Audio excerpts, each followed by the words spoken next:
In 2024, I made over £10,000 a month, and today I wanted to share with you guys the system that allowed me to do it. And I got to this point whilst working a 9 to 5 in banking, which I went on to quit earlier on this year, having a partner and a mortgage, which may be just some of the things that may make you feel like this goal might not be achievable for you. But let me tell you, based on my experience, it's more than possible following this 4-step system, which I'm going to share with you guys today so you can explore what your options are. But first, let me just say this is certainly no get-rich-quick scheme. It will take discipline, hard work, focus, and commitment in order to get to this point. So if you got all of that in you, which I'm sure you do, then let's begin.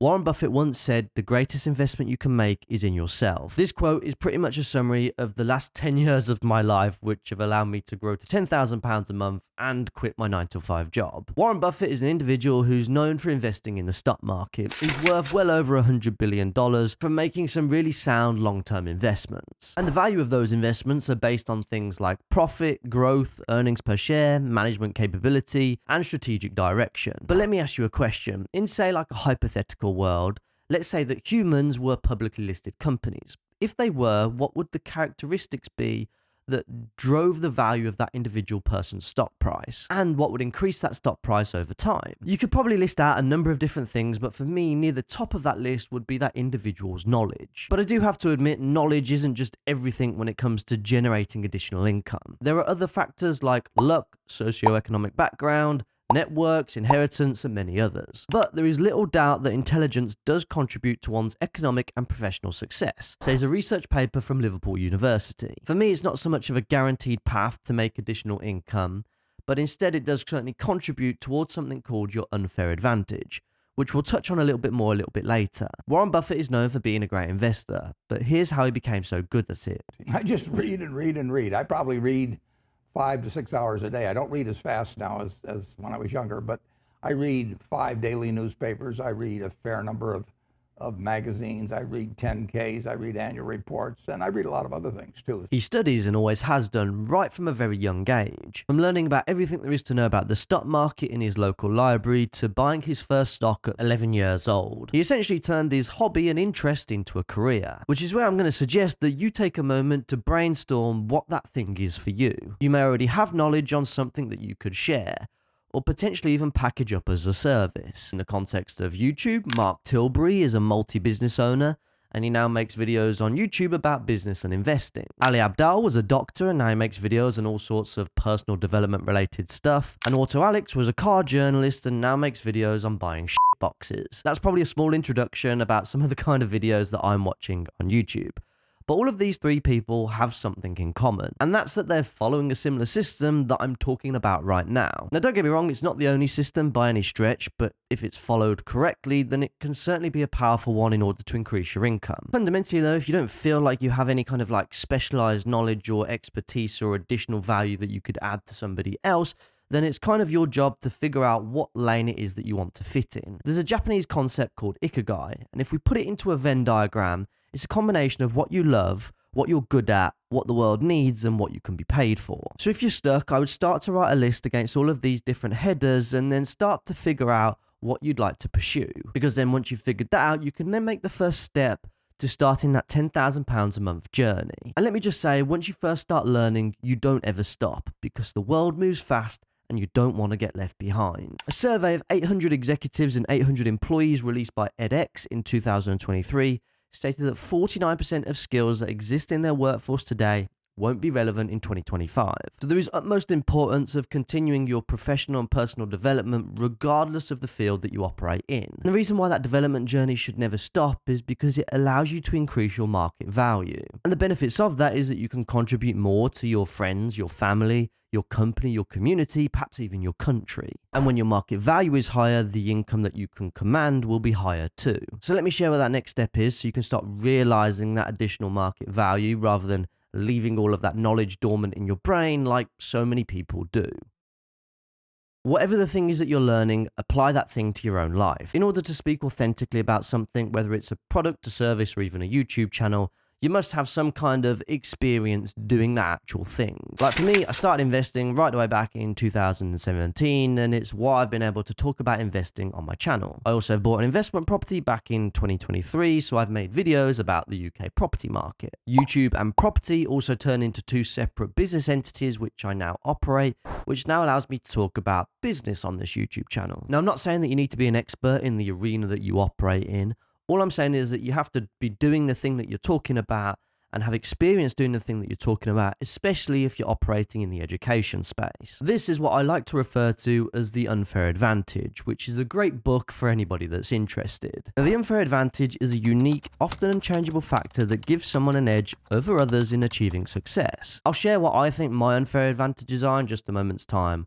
But first I wanted to share the MILES framework so you can identify yours. MILES stands for money, intelligence and insight, location and luck, education, expertise, and status. Now it's down to you to pinpoint where your unfair advantages lie, and I have no doubt that you will have one. You've just got to identify it. And part of that unfair advantage probably links back to what you're consuming the most, as we spoke about in step 1. Because what you're consuming is probably what you're applying in your own life, and what you're applying in your own life is kind of where you have experience and expertise. And with that comes an unfair advantage. There are a couple of unfair advantages that I think that I had when I started out on YouTube. The first one was definitely luck. At the time of starting this channel, it was 2020, lockdown had just started, and everybody was on YouTube looking to learn a little bit more about personal finance and investing. And at the time, there were only a handful of personal finance YouTubers like myself, Damien, Ramin from PensionCraft, and a few others. So not only did I have a first mover advantage, but also just the circumstances that we found ourselves in helped me out as well. The second unfair advantage was probably insight. I worked in banking for 7 years, and I feel like I've been able to apply some of those kind of principles that you learn in a corporate environment to my own businesses, which I run today. Third part being expertise. Now, I'd probably like to change this bit of the framework from expertise to perhaps experience. Because when I first started out the channel, I had knowledge around investing and personal finance and business and those kinds of things, but I had no idea whatsoever about how to turn a camera on or even how to edit a video. But I think the knowledge that I had allowed me to gain that little bit of traction in order to kind of make up for the fact that the videos were of such poor quality. Fundamentally though, all of this comes down to applying yourself and then figuring out the channel that you want to go down, which then links me on to the third step in the process. There is a quote that I read somewhere, and it goes something like, "Your income is determined by the number of people you can serve and how well you can serve them." Now, some may argue that this is kind of morally wrong, but it is kind of the case in a capitalist market. It's the reason why, as a doctor, Ali Abdaal only earned about £50,000 a year, I think he said in a video. And the reason for this is because he could only serve a patient list as long as he could manage in his kind of 40 or perhaps even 50-hour work week. And he would only be able to serve those patients one patient at a time. Essentially, his pay was tied to his time, which is sometimes referred to as selling your time for money. Whereas now he makes millions and millions of pounds a year from packaging up his time through his content, allowing him to serve his millions of followers and subscribers through his videos and his courses. A similar thing happened to me, but just on a much smaller scale. Started off in banking with a reasonably good salary, but I could only probably serve and influence probably 25 to 30 people within my division. Compare that to now based on my most recent YouTube analytics, and I've served 73,000 people in the past week. So if I were to break this down into some kind of mathematical formula, it would be service multiplied by people equals income. Essentially, the more videos that I produce and the more of you guys that turn up to watch them, the more money that I make. And obviously you can serve people in lots of different ways. For me personally, from these videos, I get paid AdSense and sponsorships and affiliate income and those kinds of things. And of course, there are other options available, but what you want to make sure is if you're pursuing other options, is that those other options are scalable and aren't necessarily tied to your time. Because it's one thing kind of working towards getting out of your 9 to 5 job, but then you don't want to then just replace it with a business that requires you to work 9 till 5. I'll put up on screen perhaps some other scalable business options that you could look to explore if YouTube isn't your thing. The bottom line here is if you lead with service, providing the best at which you can possibly can in fair exchange, then you probably won't go far wrong. But in order for me to be able to achieve all of this, there is one final step in the system that I had to follow. Here is an absolute banger of a quote for you. "An inch of movement will bring you closer to your goals than a mile of intention." Without me turning on my iPhone camera back in 2020, without me figuring out how to piece together an edit, without me having to learn YouTube and analytics and SEO and the algorithm, all that kind of stuff, I wouldn't be sat here today. Now, at the time, that for me felt like a really, really scary thing to do, and I felt like I was going to get judged by my friends and family and people on the internet who might not have liked any of the videos I was producing. Even today, there are still days where I feel like I'm outside my comfort zone. I feel like I've got imposter syndrome, and sometimes I feel like it would just be a little bit easier if I just went back to the corporate world. But then I realized my underlying purpose and that I need to push through my own insecurities to continue to serve my audience in a way that's authentic to me and helpful for you. That feeling that I had, and also the benefits from breaking out of that feeling, can be summarized quite nicely in this 2023 study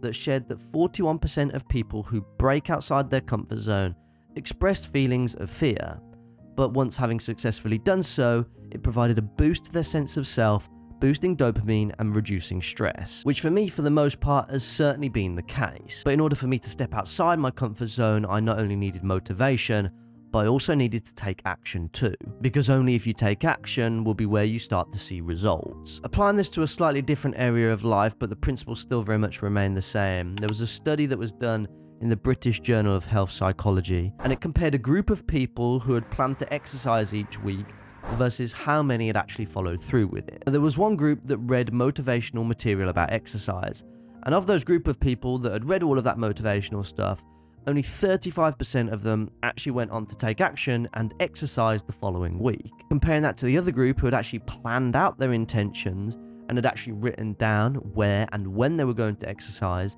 91% of those participants actually took action and exercised during that week. So once this video is done, stop watching YouTube videos for the next half an hour or so and start to write down a plan. Go back to the first step in the system and start brainstorming ideas. Think about that Ikigai framework that we discussed and then go from there. And you're not going to figure all this out overnight. All you need to do is focus on the rule of 1%, which is just about proving yourself and your skill set by 1% each day. Using compounding principles, if you improve 1% a day for 365 days, you will be 37.78 times better over a year in any given thing. That ability for you to take action and creating those marginal gains within your own life will be the difference between you perhaps finishing first and not even getting over the start line. And I hope that I've kind of proved that with the videos that I was making kind of 4 years ago compared to the videos that I'm making today. And of course, the income that I'm able to generate as a result. So look, as we approach 2025, now could be a great time for you to start your own journey in order to increase your income. Of course, there are lots of different systems and lots of different business models out there, but hopefully you found this helpful based on my experience and the system that I followed. If you did find it helpful, then be sure to subscribe to the channel. As well, YouTube thinks that you might enjoy watching this video next. That being said, I'll see you over in the next one.